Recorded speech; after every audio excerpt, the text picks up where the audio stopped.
So I don't know. You think, I don't know. I think, how good do you think the copyright monitors are? Listen, I got a show and it airs on the internet. My show is called Law and Disorder, and I'm the host. And I podcast regularly, mm, nightly. It's like I'm back on the radio, right? Yeah, except one, I don't get paid. Two, I don't have any help. Three, I don't get paid. And four, it's not as long. All right. At the show, it's called Law and Disorder, right? Airs on the internet. In fact, if you can hear my voice now or later, you're listening to Law and Disorder. So, at this podcast, well, by the way, I own the podcast. I'd like to see somebody steal my stuff. No, I don't care what you do with my stuff. Anyways, to my point, it's 6:01. It's Tuesday night. It's April 4th. It's the year 2021. We're in the United States of America. We're on podcasting, but you know what? You could be in Thailand, or you could be in Bulgaria. You could be in France, and you could listen to it. Está bueno. Listen, I'm telling you the truth. ¿Conoces? All right. Hi, Ray Dean and Kathy and Chris.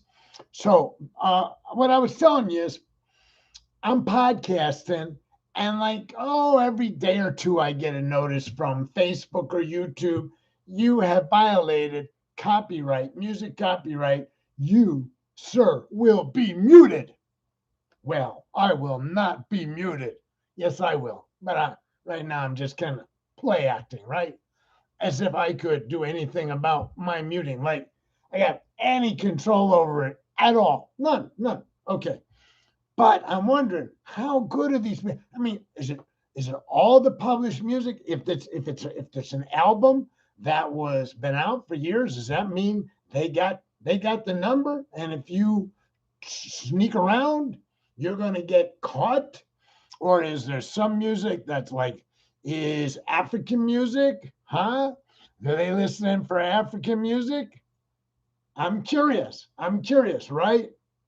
So I don't know. I don't know that you know, right? But I wonder. Like tonight, I wanted to listen to Babatunde Olantuji. Babatunde Olantuji, Drums of Passion. I don't know if I've ever posted anything by him. Like tonight. Tonight's posts are pretty mundane. I mean, it was nothing. It was just I couldn't think of anything to say. So I said, okay, well, that's the topic tonight. The topic tonight is I got nothing to say, but I'm going to say it anyways, just like I always do, right? So what is the first song that comes to mind? Of course, is Talking Loud, Saying Nothing. That's kind of my life, right? And that's James Brown. If you don't know that jam, well, you didn't grow up with me. That's all I can tell you. You must be a Johnny come very lately, all right? And then Alison Krauss, she is a great bluesgrass musician. I love her music. I'm not keen on bluesgrass typically, but I've got a couple of Alison Krauss albums. And then while I was looking up, the title to When You Say Nothing at All by some guy, Ronan Keaton, who I assume is kind of country western. So I threw it all in the mix, right? So that's how you got that, okay? Yes, Mark, violator. Hold on. Let's get the appropriate. No, that wasn't the one. Let's see. One of these should have been. Yeah. No, that's not a great one. Well, anyways, my sound machine. I thought it had. Yeah, no, that's not it. All right. Bad try. Okay, so do you know Olantuji?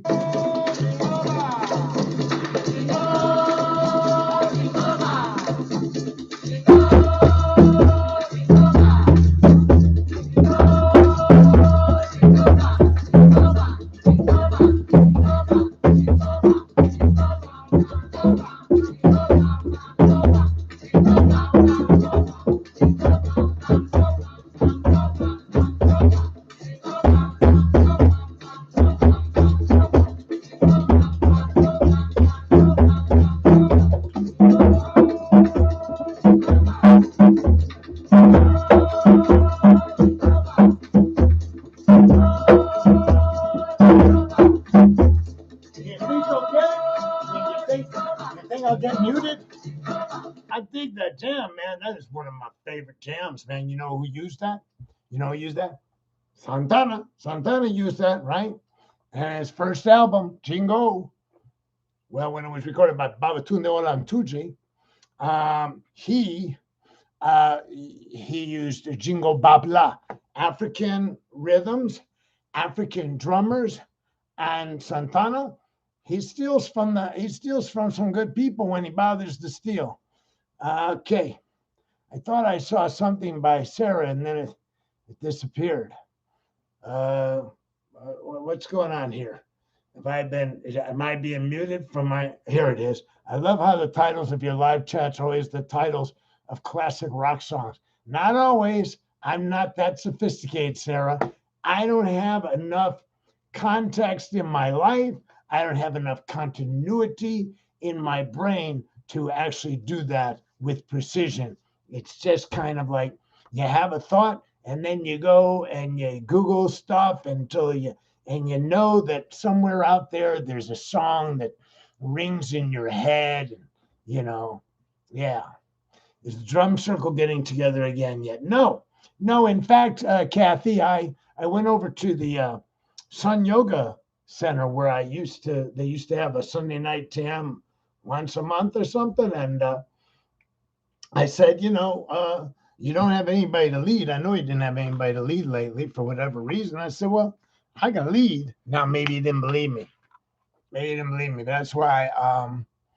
That's why. But I always love how the subject matter has to do with lyrics of the song. So look, more photos. I've been working on photos all freaking day. You know what that photo is? That is the monk buying the property where the temple will be in Tucson. I must have had something to do with that. I think I had everything to do with it. All right. So I think, Sarah, we have to connect our lives to music, don't we? Right? And there's nothing I'm saying or that you could say or anything really that hasn't been covered in a song somewhere, which in some ways means that the thoughts in my head have been said better by somebody else. And I'm just coming up with a piss poor way to communicate something that was thought of and written much sweller. Is there such a word as sweller? By somebody who's who writes lyrics, who writes music. With all due respect, I can't play that or I'll get muted over and over again, repeatedly, ad infinitum, ad nauseum. So what I have to do is I have to make up my own lyrics every night, because if you're going to listen to this song, you're going to listen to me sing. This is me singing in a sense, isn't it? Then you always got to come up with your own lyrics. Otherwise, you're plagiarizing them.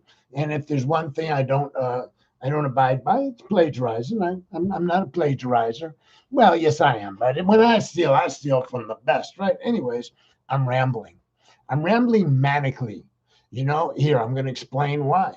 Because for God's sakes, man, I've been looking at photographs all day. I don't know who that guy is. He was at the Gargoyle reunion about 30 years ago. And I sat next to him. I talked with him. And yet, I don't know who he is, right? My cat who passed away, Gypsy, she was lovely. We were sick as a dog together. And a ghost in this house. Oh, that's probably Alison Krauss, I'm guessing. All right, here's one that's going to go on the internet at some point. So this picture, so you can't tell, I'm wearing a fishnet shirt. And it may have been hip at the time, but it looks totally ridiculous now. In fact, it's pulled up around my belly, above my belly button, along with my purse that I always carry. This is 1970. 1977. In 1977, I was at Hawthorne School on Lakeview Community on the north side of Chicago. And there was a grade school called Hawthorne School. And Hawthorne School had a field house. And some of you know field houses. were places that the park district, not the park district, excuse me, the Chicago Board of Education kept open after regular school hours, where kids could find shelter, and they stayed in a shelter house. There was a woman's side and a men's side, or a girl's side and a boy's side. Uh, the girls' side had a female staffer, and the boys' side a male staffer. You could play ping pong inside, or you could go in, and they would let you use a basketball, football, soccer. I don't know. They had stuff that they would let you use out in the playground, and they would work till 9. It was a wonderful thing, and lots of kids hung out. And since I was working with the kids, I would go there. Well, one day I went there. It was the afternoon. It was about 95 degrees, and some boys were playing basketball, and I'm like, yo, let me play. Now I'm not good at basketball because I'm short, and kids wouldn't let me play basketball. But at this point, I was 5'7", and I was made of steel. By that I mean I was working out all the time in martial arts. I was just like a piece of iron. So I'm playing basketball, or I'm trying anyways, with a group of kids, and the basketball comes towards me, but it's to my left. I turned my body to grab the ball, but as I turned my body, my feet did not turn, only my hip turned, and that pulled all the muscles in my lower back. So I fell because the pain and whatever it is, I fell. I fell to the asphalt, and it was outdoors. It was about, I remember, it was in the 90s. And I remember laying there and thinking, oh my God, it's hot. But I couldn't get up because my body was traumatized, right? And the kids thought I was clowning around. So they were playing past me, right? Get up, Ken, I couldn't get up. Finally, they called an ambulance, and you see that the ambulance came, they put me on the gurney, and they wheeled me off to a hospital where an hour after I arrived there, they told me, go home. All you've done is stretch all the muscles in your lower back. We don't have anything for you. Go home, use ice, take some ibuprofen. That was a pretty screwed up thing, but what are you going to do? Uh, anyways, so there was a kid in the playground with a camera, and she took that picture as I went by. You can't see the whole thing. And one of them, I think I did like this, but I can't find all these photos. But here's what's been going on, and this is why I'm showing you photographs as I'm talking, because for days upon days upon days, I've been going over photos, creating a what I hope will be a hardbound photograph book that I can have here in the house, so that I don't have to ask my friends gather around the computer. I'd like to show you a photo from when I was 12, or I'd like to show you when I worked with kids, whatever it is. It's awkward to always use your iPad or whatever. I know many of you are comfortable, and that's how you do it. You just whip out the old iPad, you pull up some photos. I decided I wanted a hard copy of a lot of photos, like a best of. And so I've begun, and I have over 300 photos collected for this book that will be made by an internet company. And so I've just, day after day after day, I have to go through photos. I found this one today, okay? It says, why does it have my name and phone number on the back? I don't know. We lived on 70th and Bennett, so I was 14 or under in that picture. I think that might have been a boarding school photo for an ID, but I don't know that we had IDs in a boarding school because we weren't going anywhere. I don't know why we'd have IDs. I'm pretty sure we didn't. It was boarding school. It's not like you need an ID to get on the bus or get to class or go buy milk or anything, or go in the lunchroom. No, here is my mom and some of her gal pals hanging out somewhere. Don't they look like a bunch of greaser chicks hanging tough? Yeah, I think my mom's in there. I mean, the picture was in with pictures of my mom. So anyways, that's what I've been doing. I've been sitting around acting weird because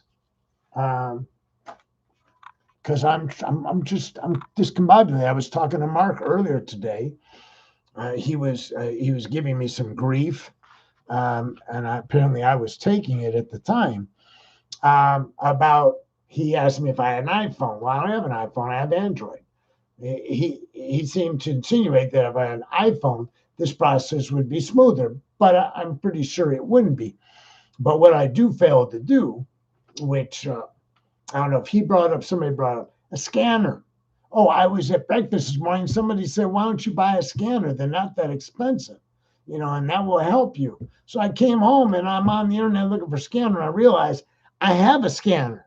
It's called a printer in my house. It's got a scanner in it. I never used the scanner because I don't know how. My daughter would do it for me. I yell, Stacia, and she would, what? And I'm like, come here, help me. And she would get me my documents scanned in, not photographs, documents. Never thought of it as a thing to do for photos. So I realized as I'm reading about scanners that scanners are printers, or printers or scanners, or something like modern ones, right? I mean, I'm reading articles that like, you can buy a scanner or you can buy a printer with a scanner, and this is what you're looking for. I'm like, oh, well, they're describing my printer that I have. So I didn't know how to do it. Mark is communicating, razzing me in text and says, why don't you look at a YouTube video if you have that? And I'm like, dude, man, brainstorm, right? Well, there wasn't a YouTube on point, but I did find a direction how to scan.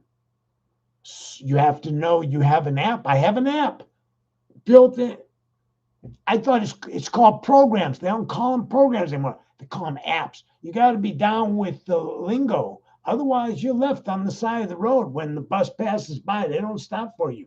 So I found out I've got a printer app, and you hit it, and it opens up this thing, a bunch of stuff, and you just keep hitting buttons to get to the scan feature, and then you put stuff in the scan, and you hit this button that says scan, and then it shows you what you did, and you can save it, or you can try over again, or whatever, and then you save it into your computer. That's what I'm doing. Yes, Kathy, it does keep me occupied, but I wanted a bicycle. I wanted a bicycle, but it was cloudy and it didn't look good all day, right? So I thought this is the perfect day. But then the sun came out and I felt bad. So let me tell you about another problem I got. Not that you asked, but I'm going to tell you because I'm not just about photographs. I'm about dental work too. Okay. You see that? Looks okay, but looks can be deceiving, right? So I go to this dentist a couple of weeks ago and boom chakalaka, she gives me the sheet, oh man, you got some messed up stuff, are we gonna fix you up? Not that big a deal, $5,000 or so. And I'm like, yo, I'm not spending $5,000 on my mouth. I'm not spending a bicycle, maybe, but not on my mouth. No, but I do want to save my mouth. So I came home and I looked and I bought some life insurance called dental discount, right? So I'm all psyched, man. They're telling me on the phone this plan I'm buying is going to cut my dental bill 20 to 40%. Well, at $5,000, that's a significant savings, right? So boom shakalaka, I paid for it. But before I paid for it, I asked him, is the dentist across the street from me, is she in the program? Because he's the one that says I gotta, do all this work. And they said, oh yeah, she's in the program. Boom. So I buy this plan, but the dentist says, no, you gotta wait till you're in the plan officially for us to verify and get you a new price. So I wait a week. They called me yesterday. Yeah, we're not in that plan. I'm like, what do you mean? I confirmed. They told us we're not in the plan. I call, boom. I ain't getting nothing with this plan from that dentist. I'd have to go back in. I say, you know what?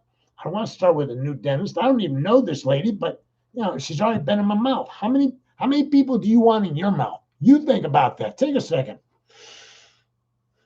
How many different dentists do you want to see, right? I know you're thinking to yourself, I don't want to see any dentist, and I sure don't want to have different dentists Because you know what I know. That's if I go to another dentist and I say, hi, look at this. They're going to say, well, we need to check it for ourselves. Sorry. We want to take our own x-rays, or we want to do our own exam.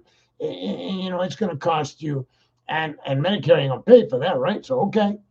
So I'm just going to see the same lady, but I don't have a discount plan, and she ain't giving me no discount. So I'm not doing anything. And as you know, the tooth broke.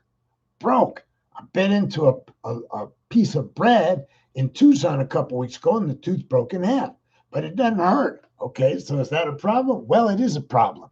It doesn't hurt, but here's what happens. If you break a tooth, you expose gum that's not otherwise exposed. And if you keep eating, you get bacteria, and next thing you know, you got an abscess. Anybody who's had an abscess knows, no, you don't want that, right?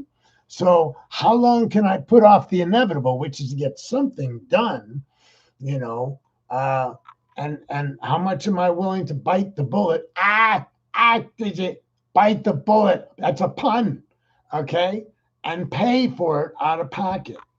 I don't know. I haven't reached the point where I'm willing to do that. I'm just telling you, okay? I thank you, Kathy. I do have fairly good teeth, right? Okay. Let me show you a picture.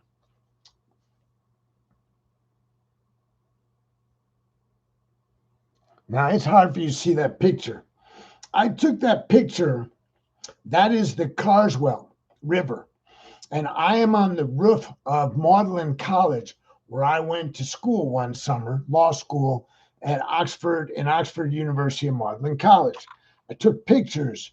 I don't know how I got up to the roof. I guess they just let you up to the roof. Here's me. You can't see there. That's me and a carriage rider and another student. We're getting ready to take a carriage ride at Stratford-on-the-Avon, which is where Shakespeare lived, and his girlfriend or wife, I don't remember her name at the moment, right? Here's one that's all bent up. Don't ask me. I think that might be London. You know, I have been. This is Solgrave Manor, or St. James the Less. Somebody wrote on the back of that. Sure wasn't me. If I had wrote on the back of my stuff, double-decker bus, you know you're no longer in the United States, and on and on and on it goes. I loved England. I liked Italy, London, Oxford, Cambridge, Paris, Florence, Italy. I didn't like Rome. I'm just making stuff up. I mean, I'm not making stuff up. I'm just making up my rap as I'm looking at all these pictures. I have hundreds of pictures. I have hundreds of pictures of hiking alone. I have a dozen pictures of Europe. I have a dozen pictures of people from Hyde Park. It's overwhelming.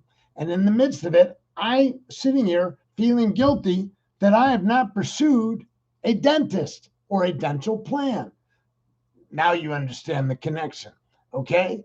I need to take care of some things like my mouth, but I'm so absorbed in this book I'm trying to design, edit, arrange, and it consumes hours. Sometimes you just get stuck.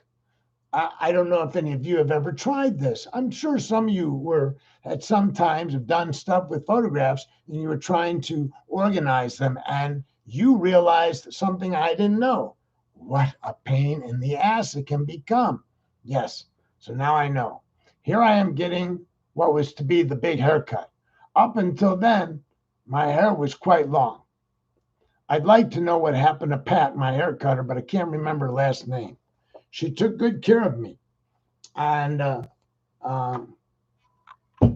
she took care of my locks. The name of her shop was Hot Locks on the north side of Chicago, in the not Lincoln Park, DePaul area. So I'm just telling you, man, I'm verklempt. I'm twisted, man. Not twisted like insane twisted. I don't mean that. I don't mean I'm looking at child porn or I'm that kind of twisted. When I say I'm twisted, I mean I'm. It's like you know how somebody wrings out a wet towel. I feel like I'm being wrung, and there's this tightening that takes place because I have mixed agenda and they're not compatible. Have you ever done that? Have you ever had like multiple things you knew you had to do? You could prioritize, okay, that would be sensible, or you could multitask, not as sensible, but possible, or you could just do what I do, agitate. You could just talk loud and say nothing. You could just follow along with James Brown. Well, you know what? Speaking of music, I want you to hear this. I'm going to risk getting muted again. It's got to happen because you got to hear this. I remember Sunday morning, I would meet him at the park. We'd walk together hand in hand till it was almost dark. Now I wake up Sunday morning, walk across the way to find nobody waiting for me. Sunday's just another day. Sunday's just another day. The name of the song is Sunday Will Never Be the Same. Most of you know that song. Sarah may not. She's a little young for it. Trammell's a little young for it. But it was a jam then. It's a jam now. That's Spanky and Our Gang. Yeah. You know, there was an actual TV show and that was called Our Gang. And it was also known as Spanky, I think, and Our Gang. Anyways, this had nothing to do with them except the name.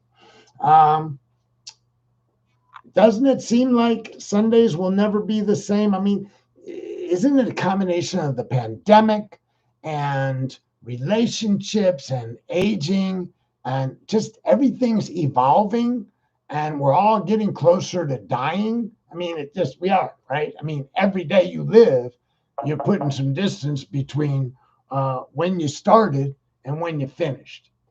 I mean, you can't start again. Everybody who's listening to this podcast, I hope this does not bother you, but you're never going to, you're not going to get younger. This is something I can guarantee you. For instance, if you were 68 years old, if you continue to wake up, you will arrive at 69. You will never arrive at 67 again. Okay. So we're all on that march. And Sundays used to be a whole different kind of thing. They were almost the social thing because you went out Saturday night and you had fun with your friends, and then before you broke up, you'd say, "Hey, why don't we meet late tomorrow morning, have some lunch, and go kick it at the park? Let's go play softball at the park. Let's go smoke weed in the park." It was usually about the park, or if it was bad weather, let's go to a museum. Okay, so you were out until 1 o'clock. You went home. You crashed. You got up around 9. You had something to eat. Some of you drink coffee. I never drank coffee. And then you met friends. Kathy says Sunday used to mean big dinners or barbecues.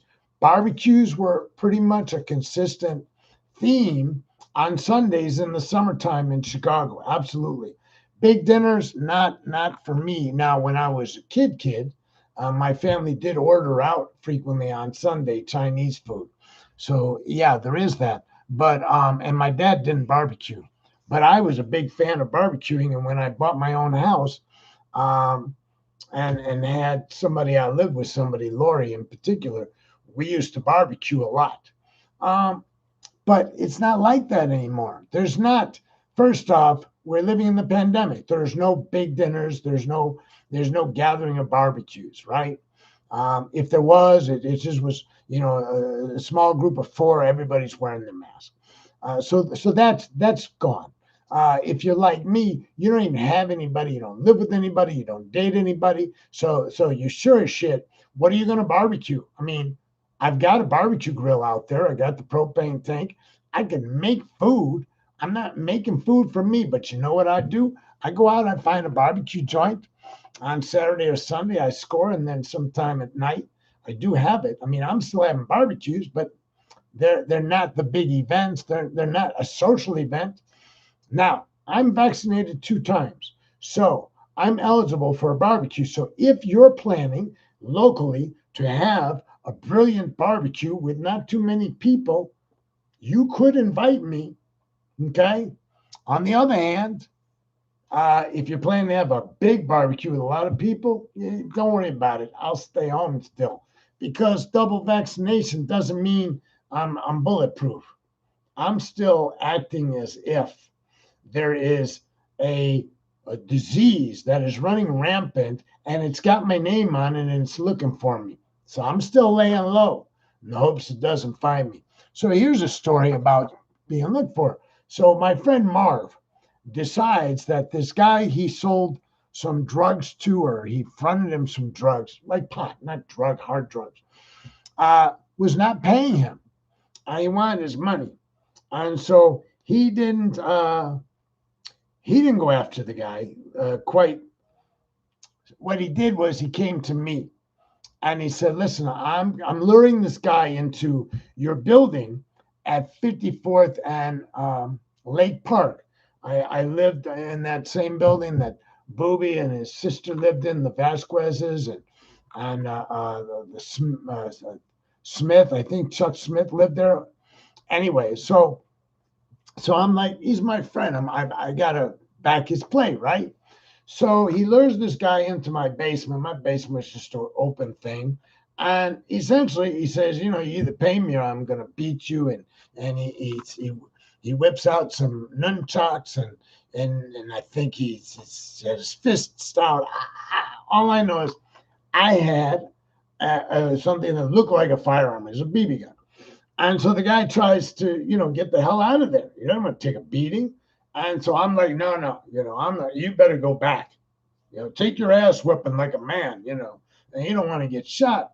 So he goes back and Marv's, tormenting him for he wants his money. So anyways, the incident ends.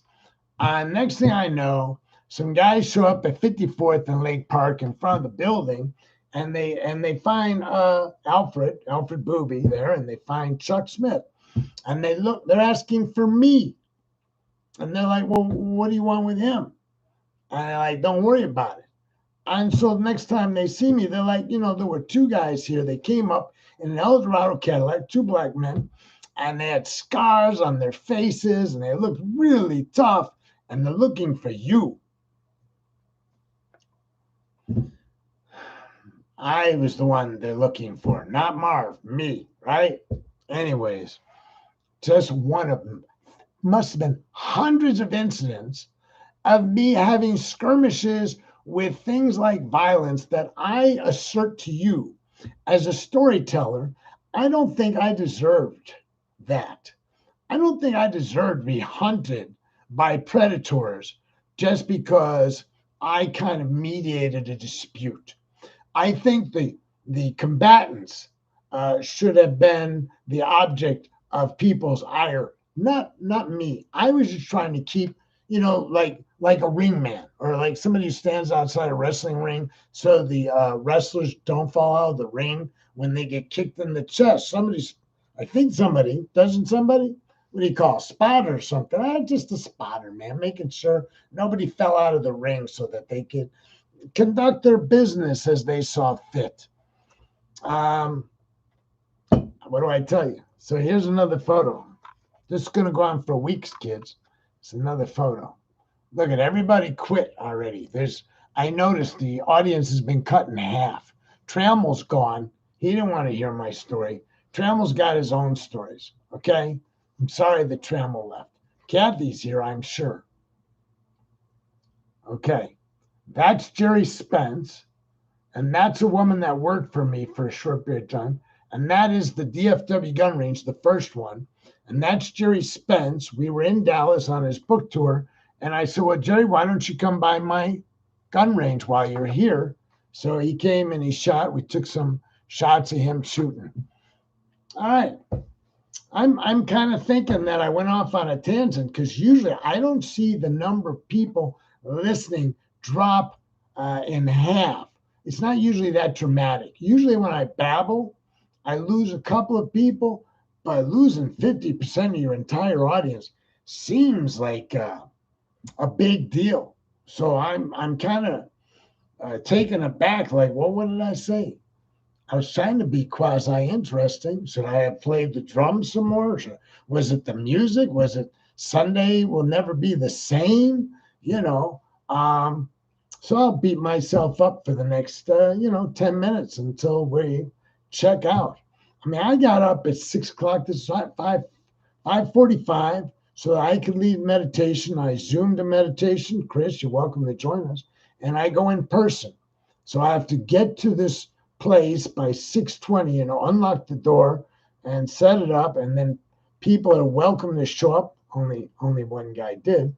And we meditate and for 25 minutes. And then after we're done meditating, we go into this AA meeting immediately following. And so I've been up the whole day. I didn't take a nap. And I've been practicing my babble all day. Not. But I am in my head, right? Because there's a voice in my head. It never shuts up. And it's not talking to you. It's talking to me. But my point is, there's this incessant stream of conversation. And so I'm in a sense, I guess what I'm telling you is I'm babbling all day. I'm babbling with you or without you. It just so happens that at 6 o'clock, I decide to turn the volume up and bobble out loud. Wow. You know, the English language can be elusive at times. So I babble out loud. So all you're doing really some days when you tune in at 6 to Law and Disorder with your host, Ken Goldberg, that's me. All you're getting is the same thing that goes on all day, man. It ain't no different. You know, I'm looking at the photographs and I'm like, oh, it's as if I'm showing you the photographs all day, right? Because I'm trying to decide, is that worthy? There's Gypsy and me. I'm laying in bed. That's Tucson. Just ask my cat. Ray Dean babbles, and her cat's proof of that. I'm going to be posting here. Here's some sexy photos. They were banned in France. Okay, that's me getting ready to do a triathlon. This was a different triathlon where I got smart to. You know what? If you don't wear a wetsuit, you might freeze and die in the water. I hated swimming. Mark McDougall can swim. Ken Goldberg, no. See, that's me in the little white suit getting ready to swim in Chicago at the Chicago Triathlon. I hated it. I didn't like that.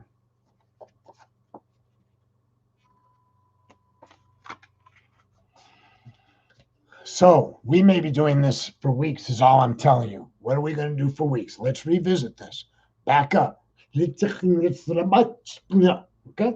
What I was saying is we may be looking at photos off and on during the 45 minutes every night until this is resolved.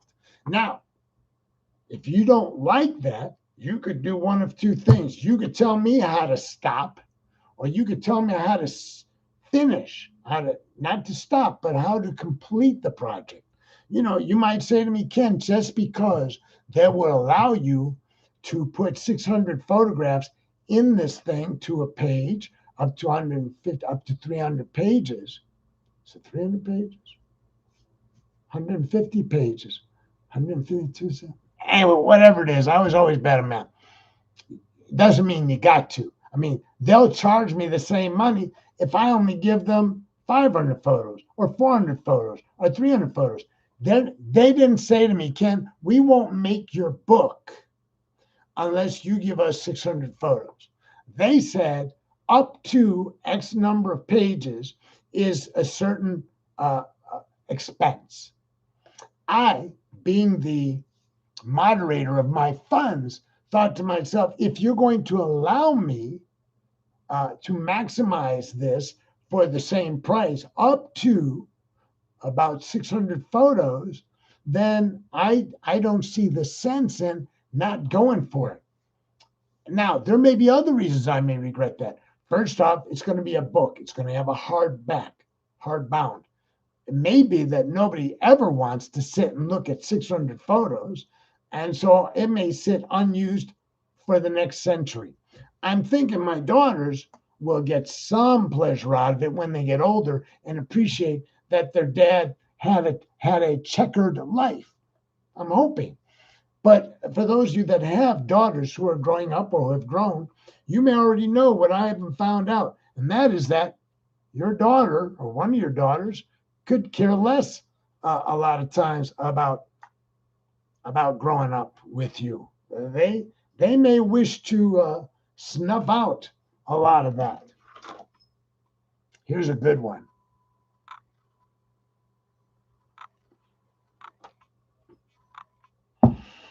Take a deep breath. Not you. I'm talking to me. I told you I turned up the volume. You got to be able to distinguish between when I'm talking to you and when I'm talking to me, because I can't distinguish at what comes out of the mouth is going to come out whether I'm talking to me or whether I'm talking to you. So let's just be clear about that. Okay? Look it, I'm so bored with me, I'm going to show you my keyboard. Okay? How crazy is a podcast where the podcaster says, here, let me show you my keyboard, as if everybody on the freaking planet doesn't have their own keyboard they could look at if they had the least bit of interest in looking at a keyboard. You know, what kind of idiot would just hold up his iPad as though you could give a shit about his iPad? Maybe it shows you the crack in the screen. I don't know. There it is. Crack in the screen. You know, I'm just sitting there, man. The big book of Alcoholics Anonymous. Now, you know, my desk, it's just littered with stuff. A lot of boomers are struggling with the fact that kids don't want their stuff. Joan, good point. By the way, I do want to go on the record as saying, I don't care whether my kids want my stuff, but the photos, how could they not want the photos? I, for instance, have decided I have quite an attachment to photos. I've discovered photos of my parents when they were quite young. I've discovered photos of people that were in my life when I was younger, and I appreciate looking at those. I didn't always appreciate that, but I do now. They're called memories. You know, I posted one earlier today of Kathy and Janet and Debbie and Aurora and Gary and me. How could I not feel sentimental about seeing this picture of a luncheon we had, I don't know how many years ago. Maybe Kathy knows. So anyways, what I'm saying is I think as we age, boomers will find, or their children will find, I think, that there is a nostalgia for the family stuff.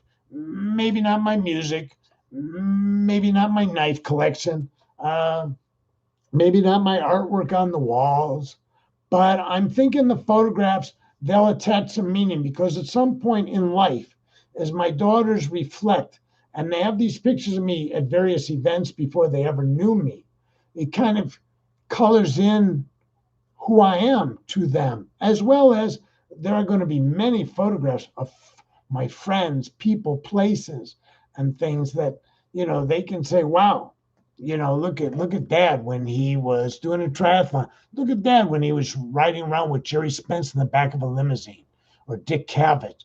I hope they appreciate it. But I'll be dead, so who cares, right? I mean, at the end of the day, people say to me, well, you know, when my wife passed away, how do you think she'd feel about me dating now? Here's what I often think. She's dead. He's dead. They're not thinking about you at all. But if they are thinking about you, I'm willing to go there. They're thinking, I hope she's happy, he's happy. I hope they find somebody who makes them happy. What kind of person dies and sits in, let's assume, heaven and goes, I don't want her ever to see anybody. I don't ever want her happy. I want her to always miss me and suffer grief interminably day after day after day. Ray Dean, nothing more frustrating as a box of photos that no one wrote on the back date and names. Well, that's pretty much my entire collection. Thank you. All right, it's time to go. It's actually late. So I, when we're late, I like to do my own thing. I like to guide you in this reflection on meditation, right? I mean, on metta, which is a meditation. And so, as you know, sometimes I go off the reservation. I do. Do you think that going off the reservation is an impolitic term, people? Because apparently, uh, comments like that can be considered politically incorrect. Shouldn't be saying go off the reservation. All right, but I said it anyways, and you may know that I didn't care. So I'm going to recite what is the English version of metta, which is recited in Thai temples around the world uh, once or twice a day. Okay, so fasten your seatbelts, close your eyes, take a deep breath, and join me mentally. Okay, may I be happy. May I be free from stress and pain. May I be free from animosity and depression. May I be free from trouble. May I look after myself with ease. May all living beings be happy. May all living beings be free from animosity. May all living beings be free from oppression. By the way, the Buddha was always repeating stuff ad nauseum, honestly. Okay? May all living beings be free from oppression, be free from trouble. May all living beings look after themselves with ease. May all living beings be free from all stress and suffering. May all living beings, and this is important, please tune in now, okay? May all living beings not be deprived of the good fortune they have attained. All living beings are the owners of their karma, heir to their karma, born of their karma, related to their karma, and live dependent on their karma. Whatever they do for good or for evil, to that will they fall heir. You inherit your deeds, good or bad. That's what they're telling you every day, okay? May all beings live happily, always free from animosity, and share in the blessings springing from the good I have done. If I live well, if I live right, all living beings should inure the benefit of that, right? May there be every good blessing. May the devas, the celestial beings, protect you by the power of the Buddha, the Dhamma, and the Sangha. May they forever bring you good tidings. May you forever be well. That is metta in its Thai and Pali form. It's been expanded over the years to include all things, and we recite a portion of that each night at the end of the show. Thank you, Kathy. Thank you, Mark and Ann, and thank you, Joan and Ray Dean and Chris. Maybe Becky if she showed up. Did I say hi to Joan? I mean, Trammell. I'm just going through Sarah. I'm just, quickly scrolling through to see. I think that's it, man. I ran everybody off early in the show. Peace out. And yes, I will keep the tagging.